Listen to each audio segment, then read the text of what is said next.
This is episode 50 of the Inventive Marketing Club. We're here every Friday so we can build a better marketing strategy.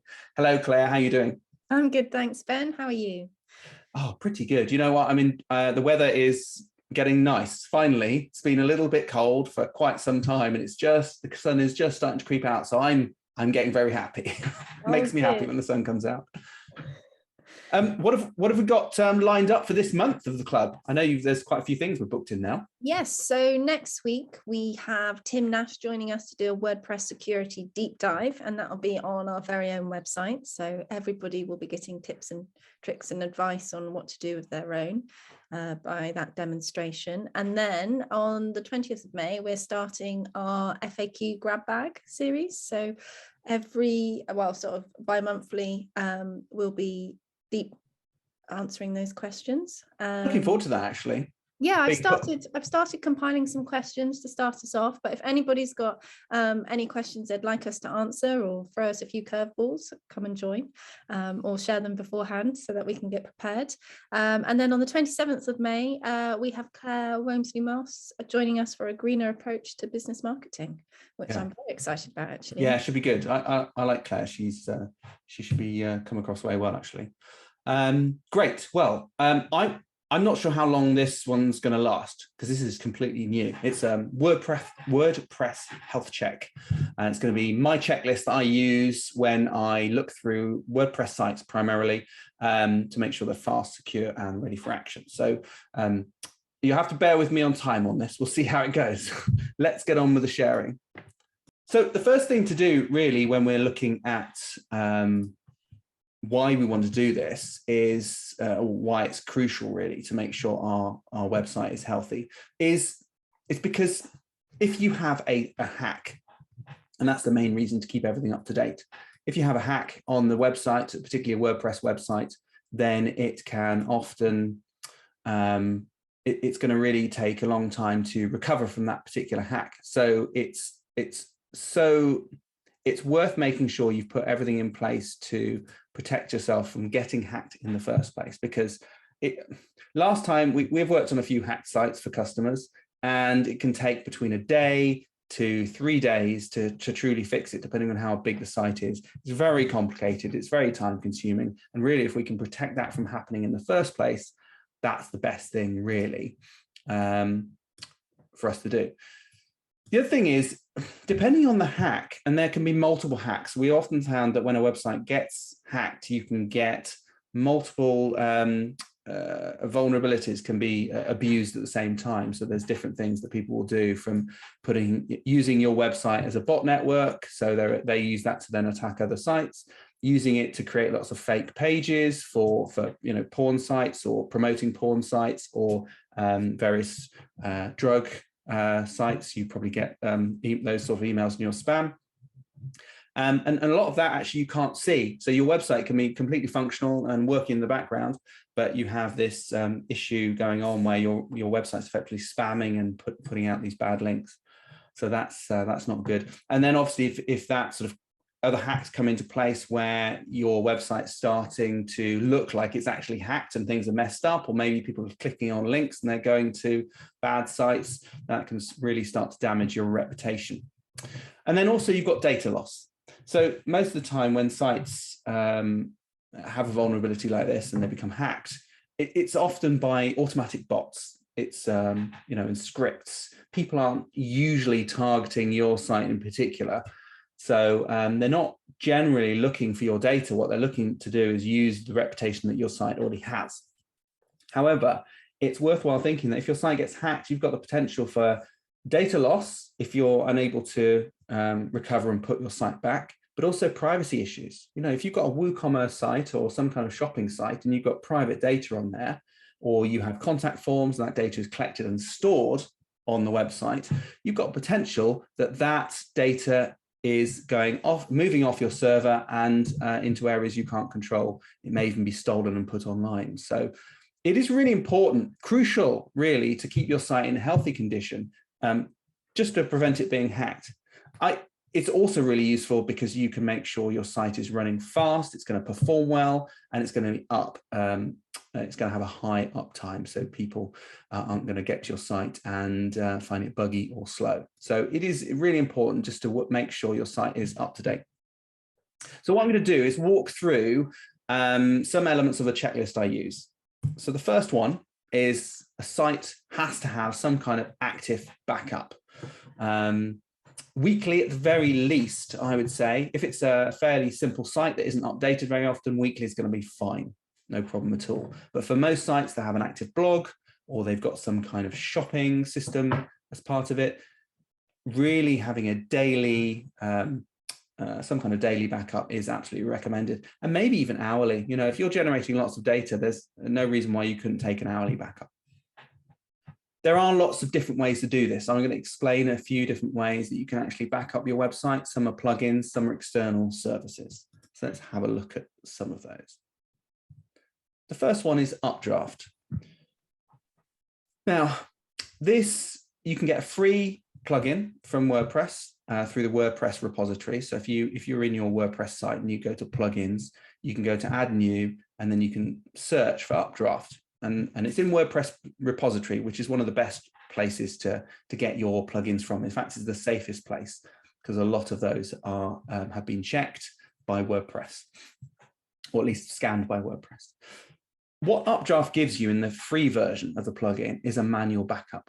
So once you install the plugin, you're able to back up both the files and the database into, and you can leave those backups on the server, and they can be run.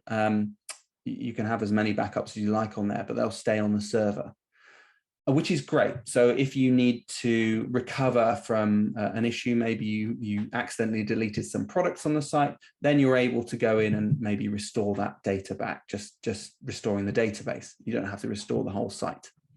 But also, more importantly, you can download that data. So you can go and download the database. And as you can see in the screenshot here, you can also download plugins, themes, and just specific elements of your website rather than just everything, which is really useful if you just want to keep a backup of those. And I will talk about how you should back up sites, or the sort of backup strategy in a minute. But Updraft is a really good free way to back up your website. You can also back up to Dropbox and Google Drive. Now, this is where it starts getting useful, because having a backup of your data in the same place where the data isn't great. And I wouldn't really consider that a backup. You really want your backup to be in a completely separate location, a separate device, or even a completely separate location, geographic location altogether. Having it on Dropbox and Google Drive, or maybe a spare FTP or file transfer protocol account that you've got, is good, because what you're doing is taking a copy of your website and moving it somewhere physically separate. So if your host has a problem, and we have known hosts in the past who've had a problem and suddenly the data's gone, all the hosts we use do have a backup, so it's always been good and they've been able to recover it. But if they don't, they will expect you to recover that data. So if you have it, if you are hosting your backup on there, that's gone too. It's completely gone, and you won't have a very happy day when you find that out. If you can back it up to your Dropbox or Google Drive account, then you can get the hosting set back up again, maybe with a new company if they've just lost all of that data for you, but you've got your website, and you can usually get back up and running pretty quickly. I'd say within the day, that website should be back up and running. Updraft also has a paid version. It's about £33 per year, which includes many more things, including different places you can save the files to, and it has scheduling. So it's set and forget. Once you've set it up, you can leave it to go. You can also use Updraft for migrating or cloning a website. So if you're moving from one hosting provider to another, you can use Updraft for that. The nice thing about it, because it's a WordPress plugin, is you can just go into WordPress if you have access to your current WordPress account, install the plugin, create a clone of the site, download that clone, move over to the new site, and then reinstall the clone directly from there. So it's a really good way to migrate it. The next service is CodeGuard. Now, we used to use CodeGuard for all of our client site backups. So while we had backups with the hosting and servers that we used, we wanted a separate backup away from those servers and away from that hosting account, just in case. I don't trust it. I want belt and braces with this one. So we used CodeGuard. The nice thing about CodeGuard is it's by default completely separate. It's a website. Once you sign up for an account, you basically pay for the amount of sites or storage that you want. The basic one I've listed here is about £48 per year for 5 gigabytes. 5 gigabytes should be good for most people, but I know a lot of our clients are breaching 30 gigabytes. So that probably wouldn't be enough for them. But 5 gigabytes is going to be enough for most websites. Once you've set it up with CodeGuard, and you need to basically set up an FTP or SFTP, which is a secure FTP protocol. Once you've set up with that, which your hosting company should be able to provide you, it will just be able to go and grab a copy of the files. And also, if you give it database credentials, it can go grab a copy of the database, and it will do that on a schedule you specify, usually daily. You've got to bear in mind, though, that budget that they provide of 5 gigabytes is for all of your backups. So if you have stored backups, if you store more than one backup, so maybe you store them each day, maybe up to 30 days, your site has to be very small to fit within that 5 gigabytes. So you've just got to think about your backup strategy and say, how important is it that this data is backed up on a daily basis? And then how many different versions of that backup do I keep? But I do like it because it's separate, or I did like it at the time. As I said, we don't use it anymore, and it's set and forget. The reason we don't use it is, for us, it just got too expensive. I think if you're one company buying for one site that's reasonably small, I think £48 a year is reasonable. For us, it was going up to almost £1,000 per year for this. And so we thought, well, we can invest in something else for that. You can also use your hosting provider for this. Now, many websites are hosted on something called cPanel, which is where they provide you with an online web admin, which gives you access to all of the different aspects of the hosting. So you can set up FTP accounts, you can go and control your WordPress version, you can update your PHP version, we'll come onto that later. You can also do backups. Now, cPanel is very similar from version to version, or hosting to provider to hosting provider, but some of them use different versions, some of them use different skins or styles, so they all look a bit different, but I've given you a generic view of where you might find backup here. Usually they have when you log in, you get a big dashboard and you can see all the different options, and you can just find it on that page. It runs on the server, so we do have the problem that any backups you create are located on the same server, but some do have the option to then put that back up in a different file store, like Dropbox or another FTP space, but that requires a little bit of extra setup. What I do like about it is, if the hosting provider it's provided by the hosting provider, it's usually automatic, daily. You can keep a number of different backups, so it's great for versions. If you need to skip back and look at a previous version of a website or download that data, you can easily keep quite a lot of versions on that on this backup within cPanel. But it does run on the server, and so you've always got the problem that if the server or the virtual hosting that it sits in has a problem, so does your backup. So I definitely recommend, if you're going to use something like this, that you also download those backups on a semi-regular basis. Maybe once a day would be ideal, but that's a bit of a pain to log in and do that, but maybe once a month to be sure. But yeah, cPanel usually comes with a lot of systems. You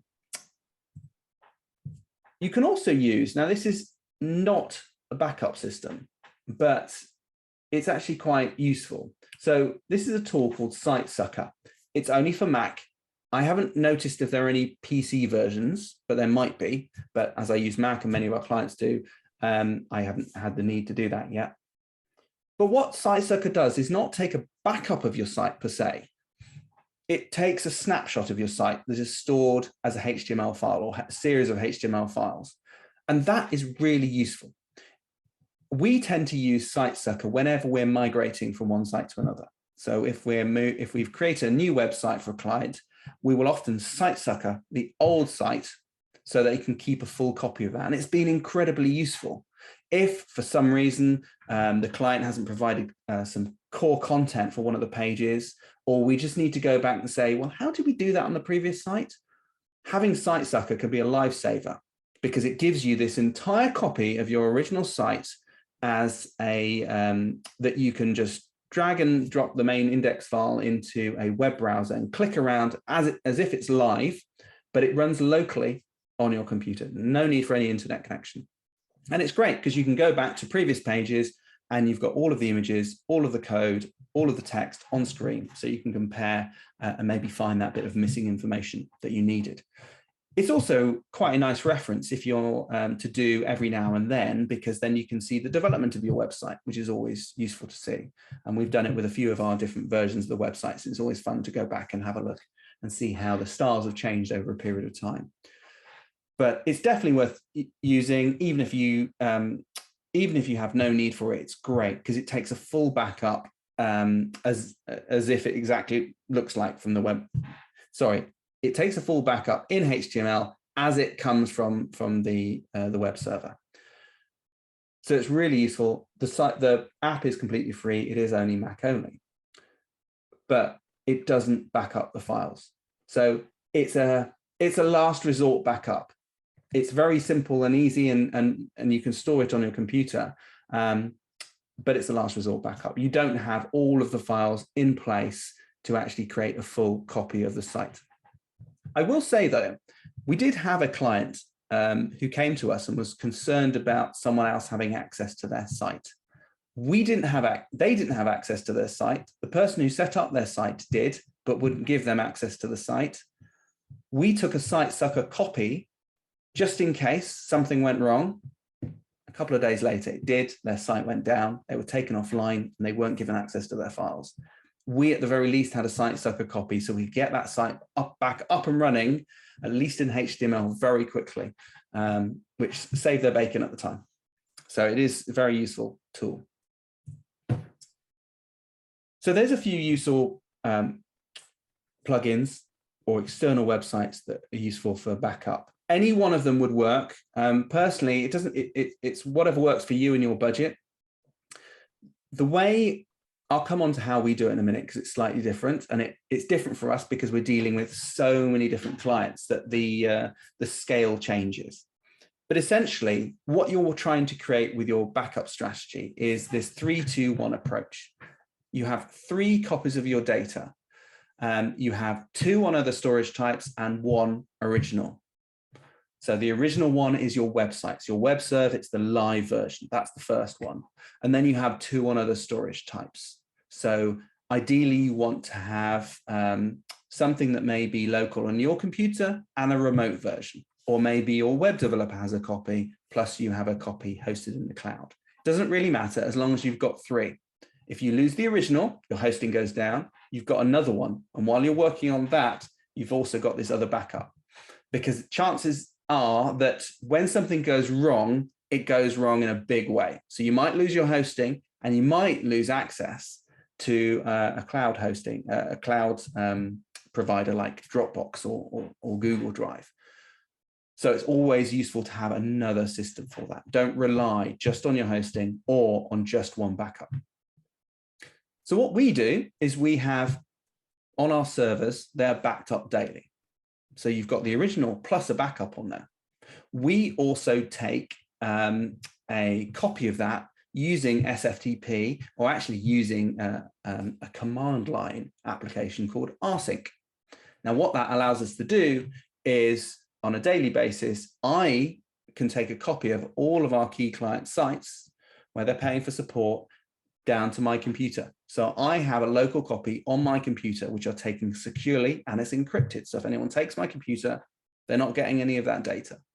We also then have an encrypted remote backup, which runs, is actually a streamed backup. So whenever changes are made, they're streamed straight up to the server.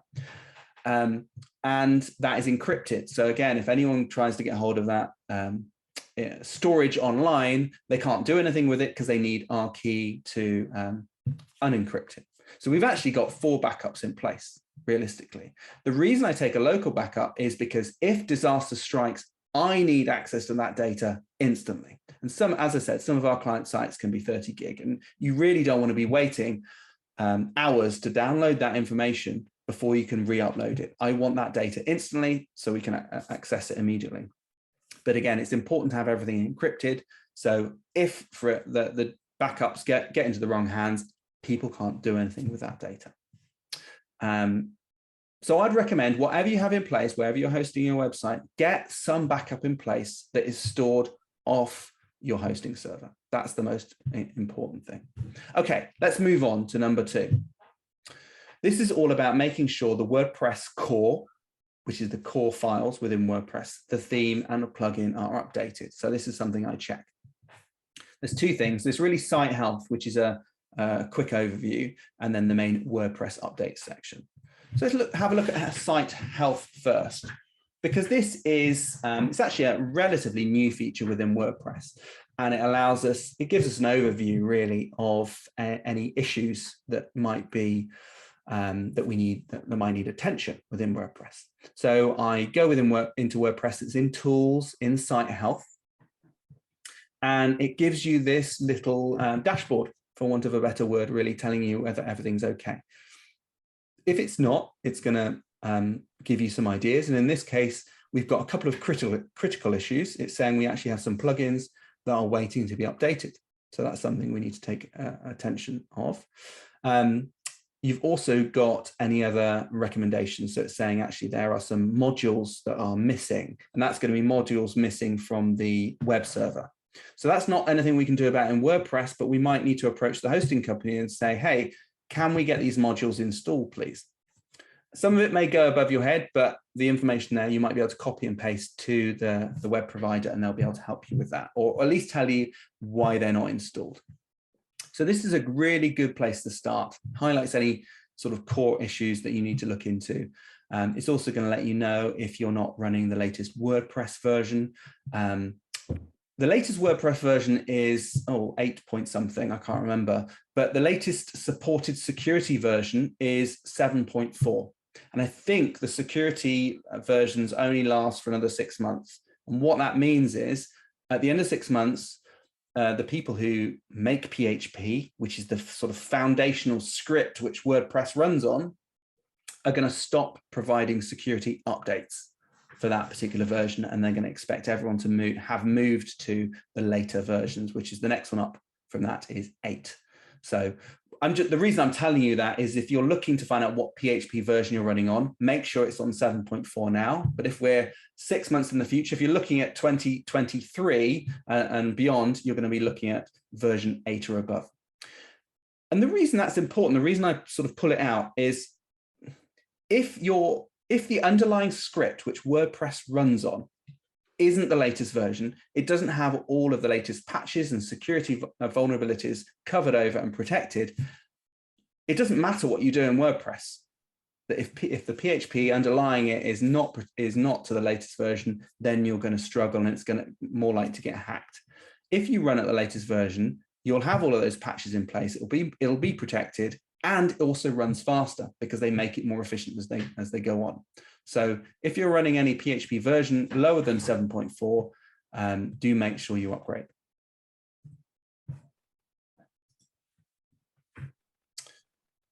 So once you've had a look at that, it might highlight that you need to update your plugins and themes. So what I recommend doing is if you go to the dashboard and then updates, you can see everything that needs to be updated. So we can see in this version that WordPress actually is up to date, which is great, and it will now keep itself up to date automatically. That's something new, the version that WordPress has brought into place, which is great. If, however, you don't want WordPress to stay up to date, what you can do, and there's a little option here, to switch to automatic updates for maintenance and security release only, which means that WordPress won't switch to new versions. WordPress will just go between minor versions where they're just important security updates that need to be made. So you'll just get those. I'd recommend leave on the full updates. WordPress is used by well over 30% of the websites in the world. It's tested by a lot of people. It's an open source project. A lot of people work on it. There may be problems with WordPress. There may be, when a new version is released, a few issues that come out of it, but you will be better protected if you have the very latest version than maybe waiting and then forgetting to keep it up to date. So I'd definitely always be on the latest version. And then if you have to deal with any issues, you do. But since we've been using automatic updates in WordPress, we have not had any issues with WordPress itself. Some with plugins, but they're usually fixed pretty quickly and usually ironed out pretty quickly. In fact, we've got a delay on our WordPress updating of I think it's a week. So a new version of WordPress comes out, it waits a week before it updates it. The benefit of having that is that if there are any issues, they get ironed out in that week before we get our update. So it helps. What you can also see on this screen are plugins. So we can see that Ninja Forms, in fact, two sort of sub extensions of Ninja Forms need to be updated. You can just do it from this page. You can actually tick select all, update plugins, and WordPress will do the rest. Most of the time that works fine. Most of the time I would say that you're able just to let WordPress update those plugins all in one go automatically. Some plugins you might know have potential conflict in them, or they're a little bit old, and so maybe they don't update correctly all the time. You might want to take care with that. But generally speaking, if you use well-reviewed plugins that are used by lots of people and you haven't had a problem in the past, there should be no reason why you shouldn't be able to just tick select all, click update plugins. I would also recommend enabling auto update for plugins for the same reason as having auto update for WordPress. You've got more to lose if you don't update your plugins regularly, and you want to be thinking about your business and not worrying about your website. You don't want to have to think, oh, every single week I need to go into the website, see what needs to be updated, and then update those files. You don't want to worry about it. You're much better off making sure everything's up to date and then dealing with the very few minor issues that may occur if there is a conflict between WordPress and a new plugin. Again, I generally don't have an issue with that, and we manage, well, gosh, many sites. I mean, probably over 30 sort of core sites at the moment that we manage on a regular basis. It's got to be more than that. I have to touch it up at some point. And we don't have problems with auto updates for plugins. So I definitely recommend you enable that. The way you do that is you go into plugins and you find the plugins, and by default, they should all be auto update on the right-hand side. If they're not, then you want to just click on enable auto updates for that particular plugin, and WordPress will take care of the rest. I've actually left a link in there which talks about configuring background updates if you want to read a bit more into that. So number 3 on my checklist is to make sure the site runs on HTTPS. So that's the hypertext protocol, but it's the secure version of it. Now, the reason this is worthwhile is it protects data that is sent and received from your web server. So anything between the browser and the web server is protected. No one can look into it. No one can see that data that's being transferred. Now, that's really useful if you are an e-commerce site. In fact, it's critically important that you have that in place, because if people are typing in their personal details, typing in credit card details, then if you don't have HTTPS in place, you don't have an SSL certificate on your server, people can actually look at their traffic. They can see the traffic passing between your browser and the server because it's in something called plain text, which means it's open, it's not encrypted, and anyone who has the wherewithal can look at that, and they can pick off all your customers' details. They can also do man-in-the-middle attacks. So what they can do is they can slip their code in between your browser and the server, and they can steal data that way. It's very dangerous certainly for sites where your customers or you put in key data or even log into. It's important that they run on HTTPS. It also stops fake sites pretending to be a trusted brand. It's much harder to fake a site if you're using HTTPS. Particularly, you can get extended secure SSL certificates, which are called EV, extra verification, which allow you to actually have your name on there. So you might find that if you go to your bank, like HSBC, that they've got an EV certificate and actually has a verified name in there. So you can see that that site belongs to HSBC. They have to pay more for that. It's not terribly expensive. Last time I looked, probably a couple of £100 to get one of those. but you have to go through extra checks to get that certificate to ensure that your website is owned by you and that particular company.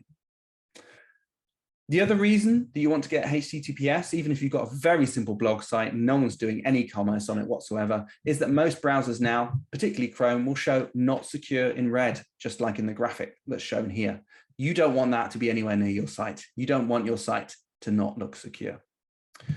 Now, how do you install HTTPS? Most hosts should be able to do this for you automatically. In fact, by now, most hosts should be insisting upon it. Most hosts that do offer them will offer a free service using Let's Encrypt.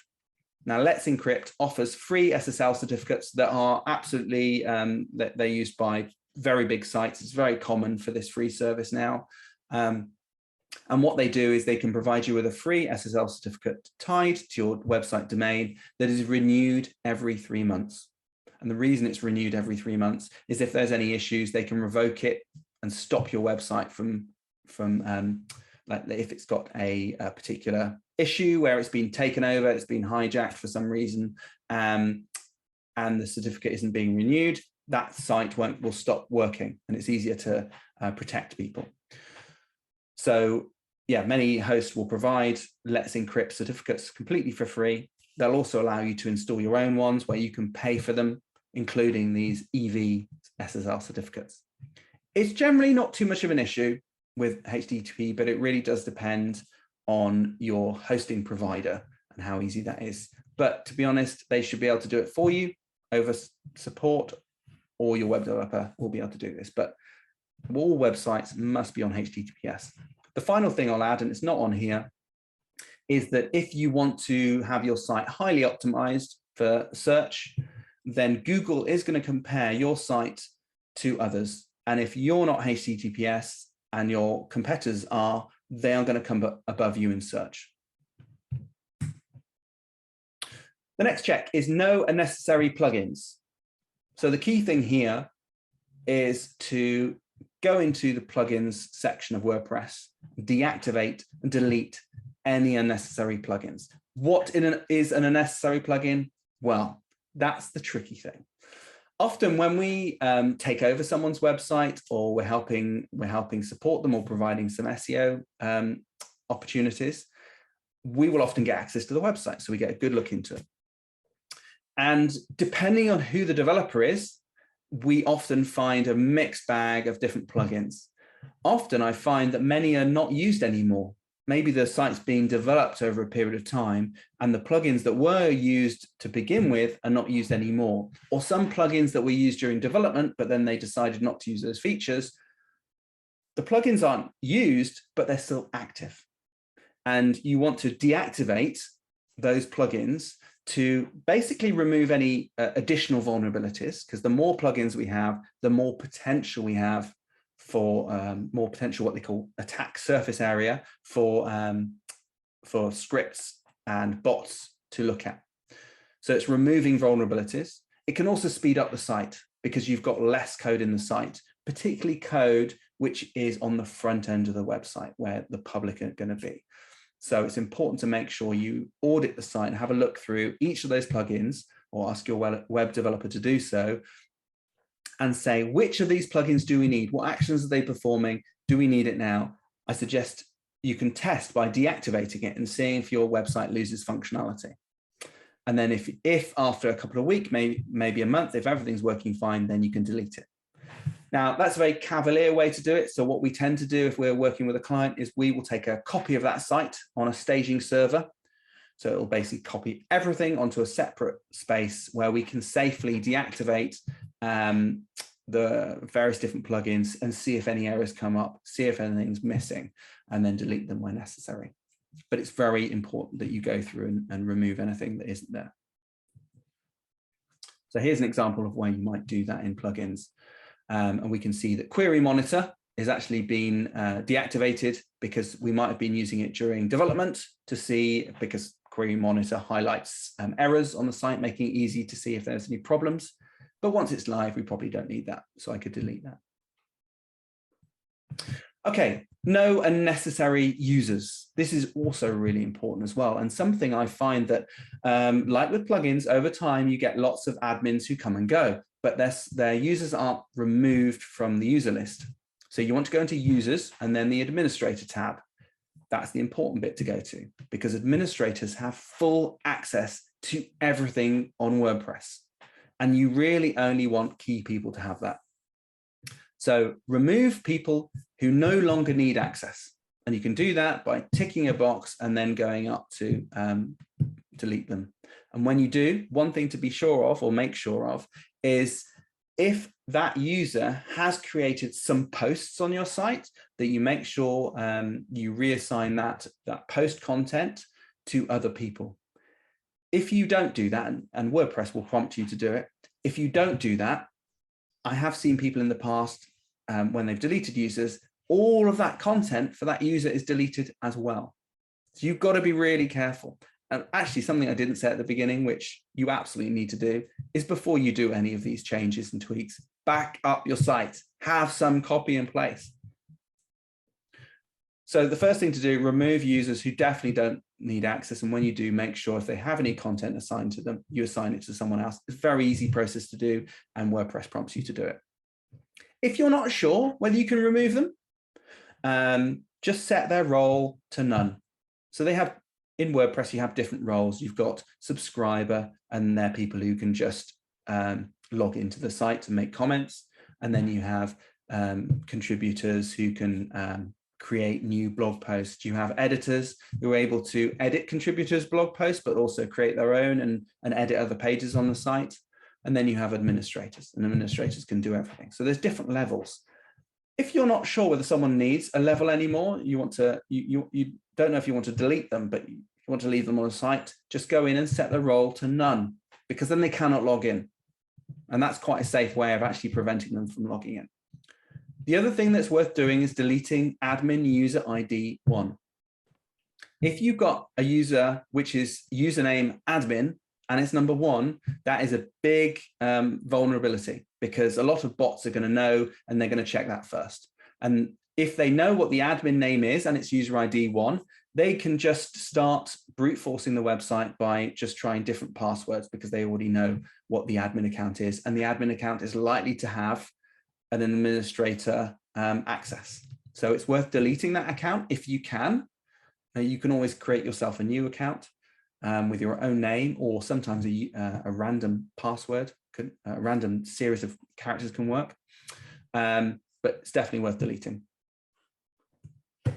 So here's access. Here's a little screen on the users section. Go into users. And this is just ours. So we've got me, hello Claire, and we've got this random password one, which is our admin account. I probably shouldn't show that on there, actually. I'll have to change that now.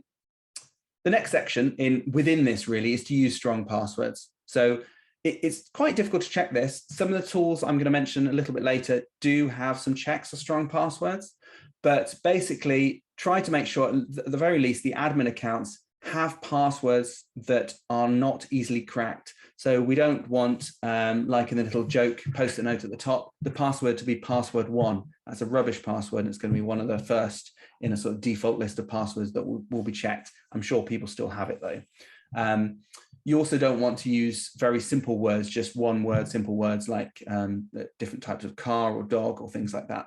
Anything really under 8 characters is not going to be ideal, because computers are very fast now, and they use a method called brute forcing, where they run through a list of known common passwords, and then they start attacking it with various different words and common phrases until they get through to it. So the longer you can make your password, the better. Now, there's a way of creating passwords that I think was popularized by a comic strip, XKCD, I think it's called.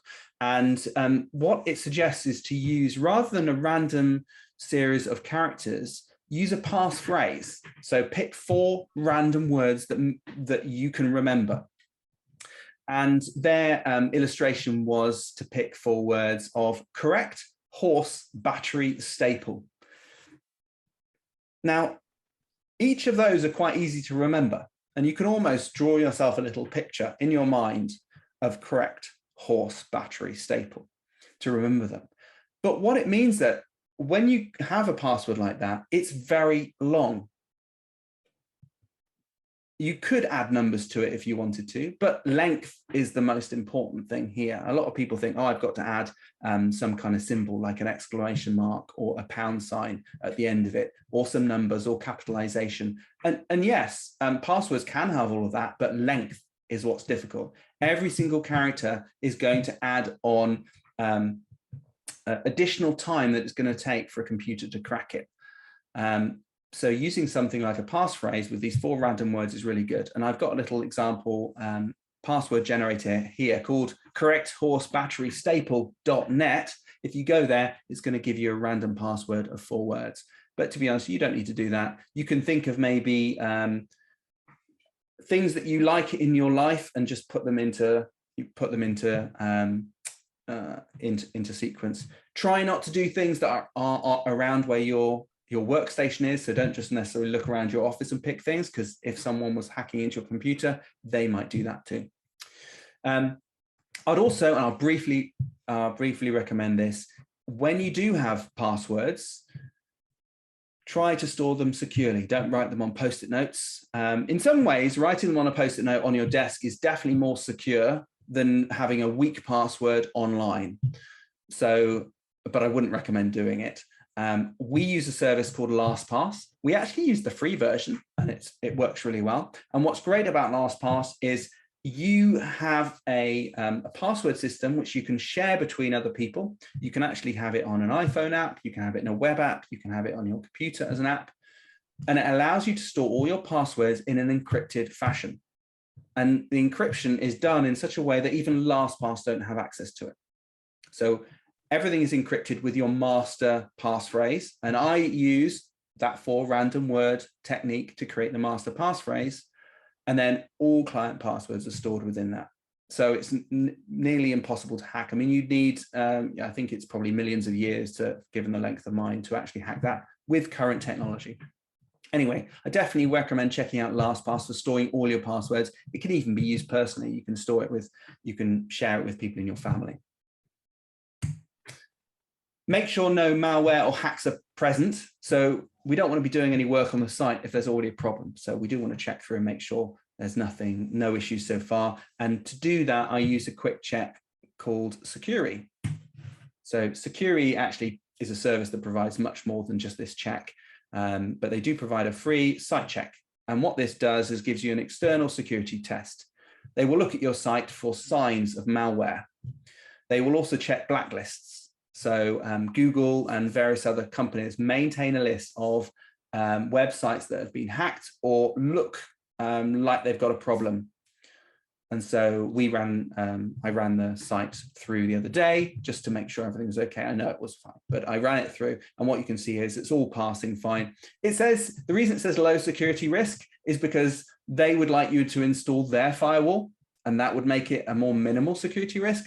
But everything else is great on there. There's no malware found. The site isn't blacklisted. Generally speaking, when we have come across hacked sites, Securi will show up. If we run Securi through it, we can confirm that they are hacked, and it actually shows it on there. What Securi might not show from this is if there's an early stage hack. Sometimes you can see where hacks are starting to take place, but they haven't really taken hold yet. So there's certain files on your web server that shouldn't be there, but they haven't really done anything with it yet. So Securi can't always tell that, but it can tell you if there has been a hack. They also have a WordPress plugin, which I'll show you in a minute, which allows you to have additional site hardening to protect it. So I've given you 2 links, one to Securi and one also directly to Google. If you just want to check from Google to see if your domain is okay, or sorry, website is okay, you can do that there as well. So just briefly, to help prevent from hacks, I've got a list of different things here. One is to install a firewall. What a firewall does is locks off all the different doors that might be open by default on WordPress to limit the different doors that hacks can get in at. Limiting login attempts.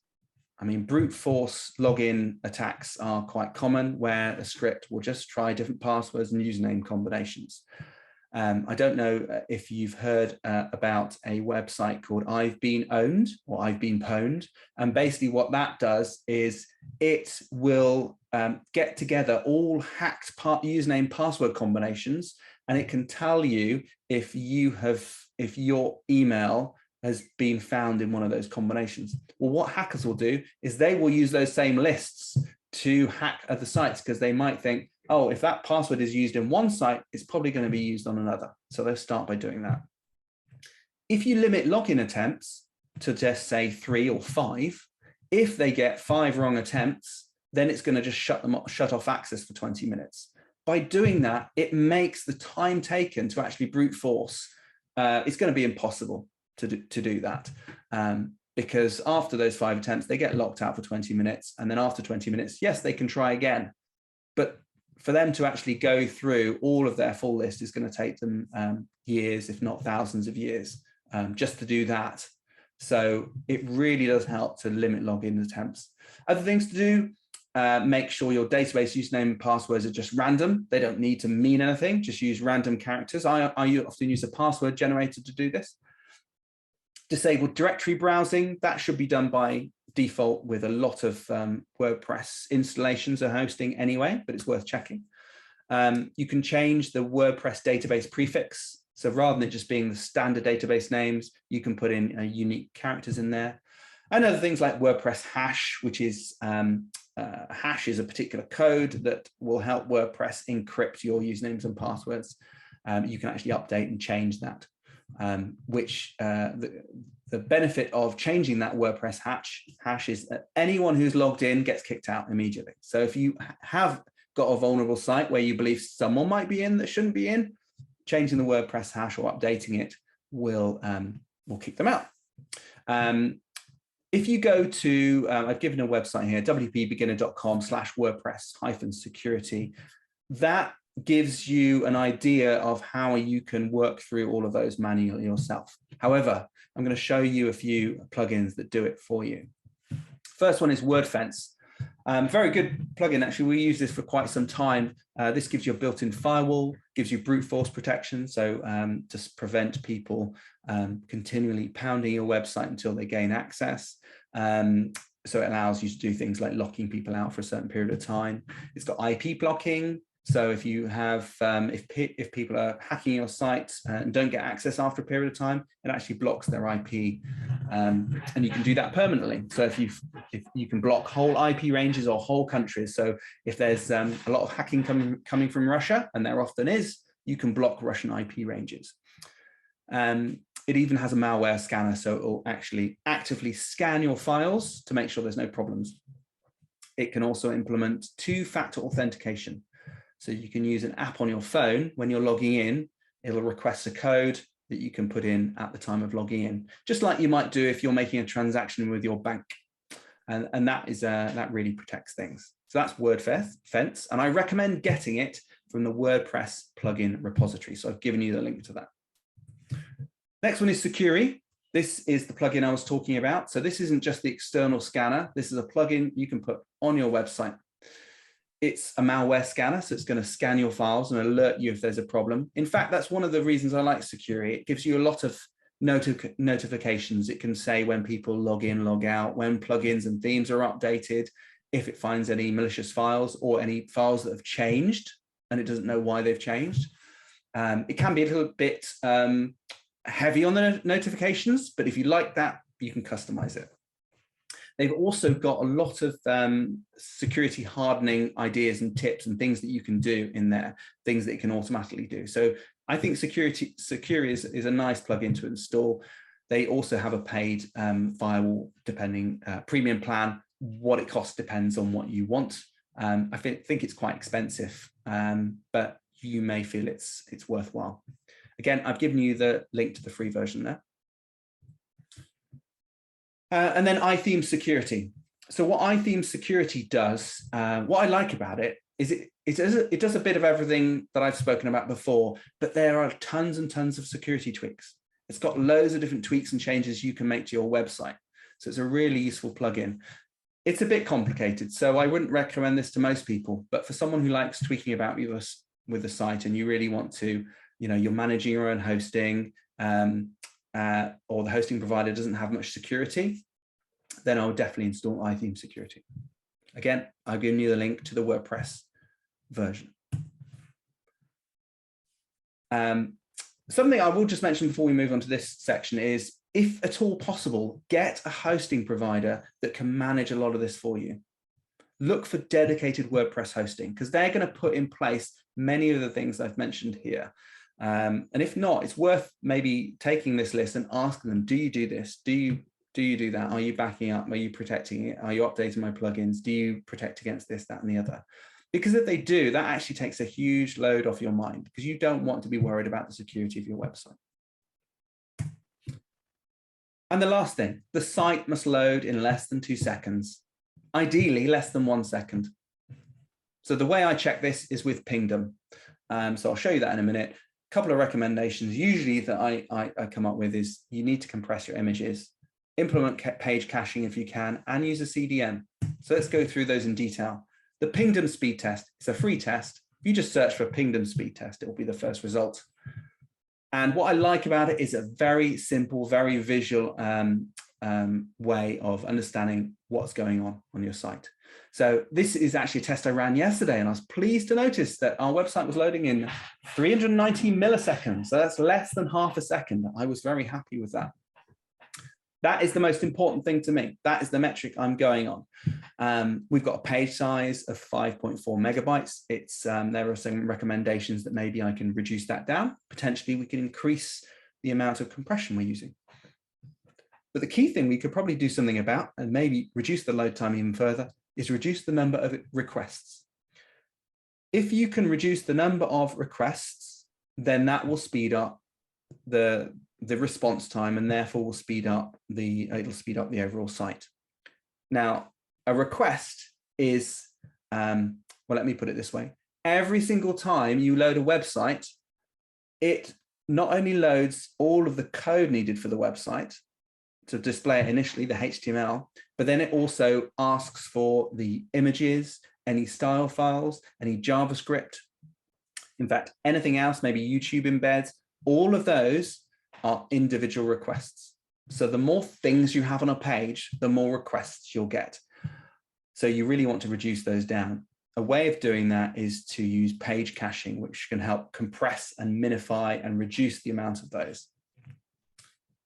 So this is Pingdom. The first thing you need to do is do a speed test.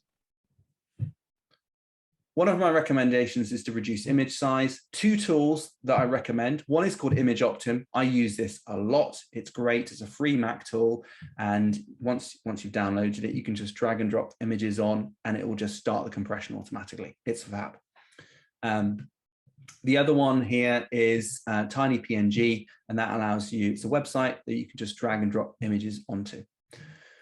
The general guidance for images is to have them no larger than twice the pixel size on screen. So if you've got an image that is 200 pixels wide on screen, maybe by 100 high, then you want to have that image uploaded and displayed on the server at no larger than 400 by 200.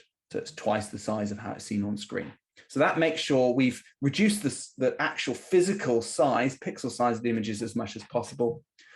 And then we want to compress it using one of these techniques. I'm also going to show you a plugin that does it as well. But I still use Image Optim to pre-compress certain big images because it saves, it's actually quicker to upload them to the server that way.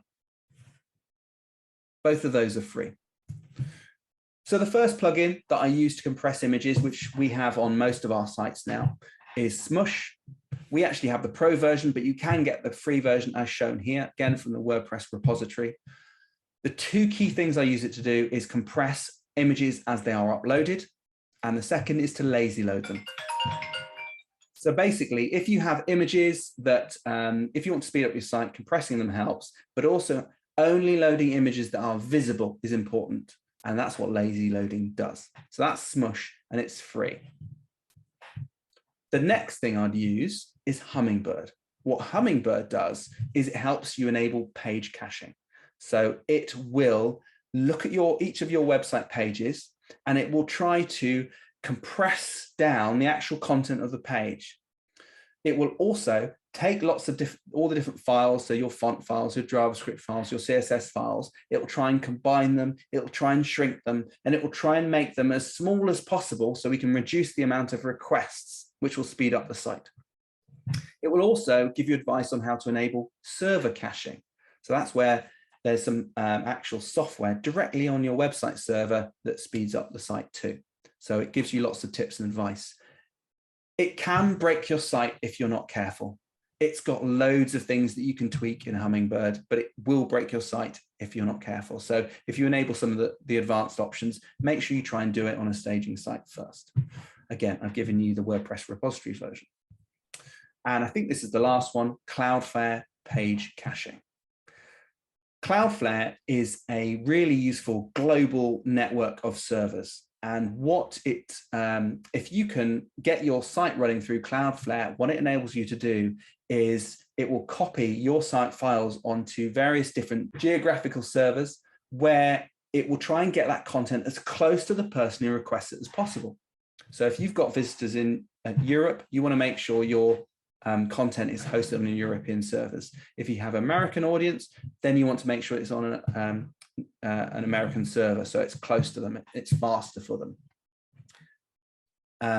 Cloudflare also enables you to have additional caching options. There are lots of little things where it can help speed up the site by making modifications to the code that it's storing before it shares with your visitor. It also can improve the uptime. So if your server goes down for some reason, if you've got Cloudflare in place, Cloudflare can be that initial cache that people will, when they request your website, they will get the Cloudflare version. If your website isn't in operation, it doesn't matter. Cloudflare can still serve the last page it had. So it can actually buffer if your server drops occasionally, you know, for 5 minutes, maybe half an hour, you'll be protected from that. So it can actually reduce the amount of work your server has to do. And if it goes down, it can protect you. There's lots more that Cloudflare does, but the free plan for caching and improving your uptime is well worth it. The one, and I say downside, it's not really a downside, but the one issue is you must put your whole DNS through it. So you have to move all of the domain name services that your domain name has onto Cloudflare. It's too much to go into now, but that is one of the things that might require someone with a little bit more knowledge of domains and servers to help you with. But once you've done it, it's pretty much set and forget. It's really useful. That's cloudflare.com, and that's free. That's everything I have to share with you on my particular list here. I think I went into a lot of technical detail, which is going to go above many of your heads, and that's totally fine. If you review this and you think, actually, Ben, are you doing this with our website? Let me know. We will generally be doing every single one of these, maybe in a different format, but we'll be fulfilling every single one of these tasks because I think they're really important. But do get in touch if you're concerned about anything. And if you don't host with us, do get in touch as well. And I'm happy to talk you through it because a lot of it is very specific to your hosting setup. But hopefully that's given you something that you can check, or maybe you can fire it over to your web developer and say, are you doing all of these things for our website? And if they're not, have a conversation. Right, we'll leave it there. We'll get off. I know I'm almost about to run long, so I'm glad that fitted in. I was quite concerned about that. Well, we'll leave it there as we're going to run long. I will finish off by saying we're here every Friday at 10 a.m. and we cover everything from marketing, strategy, social, hosting, SEO, video, pretty much everything to do with marketing. If you have something exciting to share, get in contact with Claire.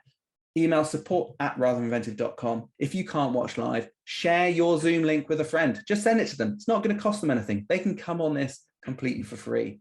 They come on in your place. If you have time, do let us know. Send an email to Claire, support@ratherinventive.com, and we can welcome them in. And don't forget, you can watch every version of all of our webinars from over the past 3.5 years. They're all on Basecamp and YouTube. Thank you very much for watching. Thanks, Claire. Have a good week, and we'll see you all next week. Bye for now.